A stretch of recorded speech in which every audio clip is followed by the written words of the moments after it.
Vou fazer agora um documentário aqui, eu e meu amigo Luciano, pra ver como é que é o trânsito de Recife. Veja só, veja o que é que eu vou fazer, viu? Pega lá na frente. Vê, tô rodando, tô correndo.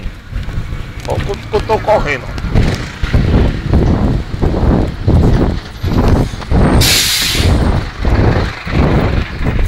Meu velho, tô correndo isso aqui tudinho.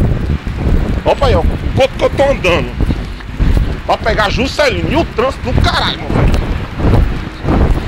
Opa aí. E o homem quase bateu em mim. Puta que pariu.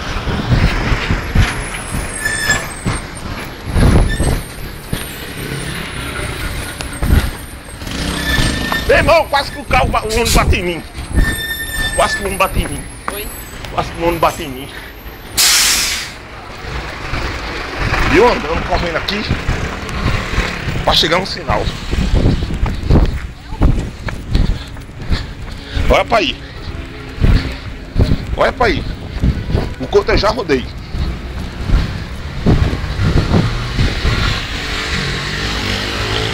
Isso é uma fuleiragem.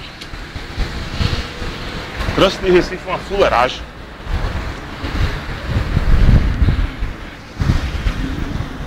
Vou pegar o meu parceiro ainda.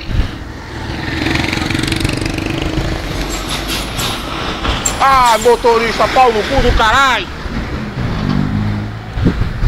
Olha meu parceiro.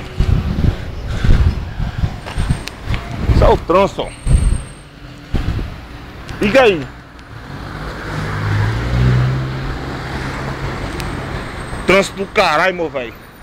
Deu tempo de eu rodar isso tudinho, sinal fechado. E eu vou tá. Abre essa porra.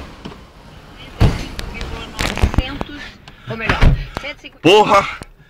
Andei que são caralho. Tô cansado. Desci naquela ladeira ali, ó.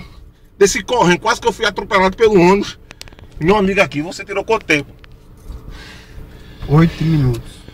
Pai, 8 minutos, vê. 8 minutos eu correndo. Trânsito de Recife tá uma merda. É, né, amigo? O que é que você tem a dizer? Continua o trânsito. Opa aí, ó. E ainda roubam a gente. Ainda rouba a gente. Deus é grande. Deus é maior. Tchau.